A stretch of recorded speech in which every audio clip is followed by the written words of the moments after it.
Alright, let's talk some strats for the Wandering Wight. I wouldn't say the Wandering Wight is difficult, but it can be very overwhelming considering it's at the very beginning of Black Myth Wukong. Now first off, I know there's going to be a lot of people that don't need this, but there might be some people who do. So if you did check out this content, I really appreciate it considering there's a ton of content for this game out there right now. I'm going to go through some basic tips and strategies first, and then I'm going to go through a full no-hit fight. If you want to skip to that immediately, the chapter's down below. Keep in mind, there are some things in this moveset I didn't talk about, such as a headbutt and a standard ground pound that only happens once. Those things didn't happen as often as the others, so I didn't want to overload your brain with too much. The combination that starts with a left foot stomp is very typical for him. He's usually going to go into a spin and try to stomp again. This will typically end with what I think is like a key blast. I definitely recommend dodging to your right, and you can follow up with a full combo.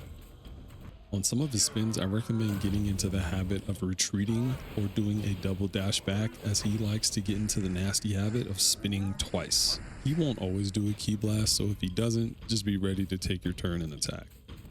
For obvious reasons, I don't recommend playing the distance game with the Wandering Wight. You can't attack him if you aren't, and he also has a lot of good moves to close the gap in on you. A clap is one of them, and then he has a kick. Keep in mind, you can actually use the terrain to your advantage. There's like these tombstones that are around the arena. If he crashes into one of those, it's going to stagger him and sometimes even knock him on the ground.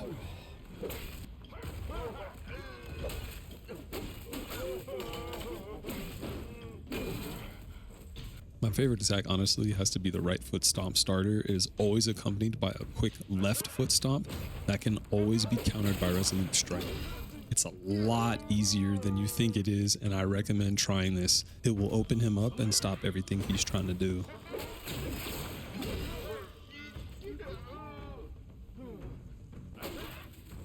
In some rare cases, it'll actually knock him on the floor and allow you to follow up with some massive damage. If you're feeling spicy, you can also resolute strike the spin, which will sometimes happen after a left foot stomp. I don't really recommend this, as he can kind of be random and tricky with that, but hey, if you're feeling yourself, go crazy. Again, there's always a chance that he falls completely on the ground, allowing you to follow up with some big time damage. This clip is kind of a good representation of how if you call out some of his attacks with resolute strike, you can really nullify everything he's trying to do. It makes him feel like someone who should be at the beginning of the game. And last but not least, there's the AoE attack that's really frustrating and can absolutely decimate your life bar. There's an easy tell for this when he's going to do it, but it's the matter of the 3 follow-ups that come after.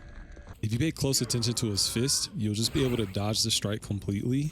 There's quite a bit of time before he ends up finishing the attack. My advice would be to attack him 3 times and then to roll. If you don't trust yourself with that, kind of listen to his grunt and do it when the pitch of his voice gets a little bit higher. So obviously in the demo part of this, showing you how to fight him, I had a lot of the pre-order bonus items, which increase your defense, increase your strength, things like that. There's going to be a lot of people at this point that don't have all that pre-order gear. And also at this point with moderate exploration, you're likely to have 4 sparks plus the meditation one that you get kind of in the beginning. So we're looking at 5. I put mine all into smash stance. It's my favorite. I just put 1 in each of the top 3 to unlock the next tier because I really love Skyfall Strike. So this is kind of what it looks like. 1 point in exhilaration, 1 point in force unbound, 1 point in resolute counterflow, which we're going to use quite a bit. In order to get Skyfall Strike, you had to put a point in Wandering Wight. I don't use that a lot, but Skyfall Strike is what we want to get. So 5 total sparks, but really we have 4 from leveling and 1 from the meditation. So yeah, let's go kick his butt.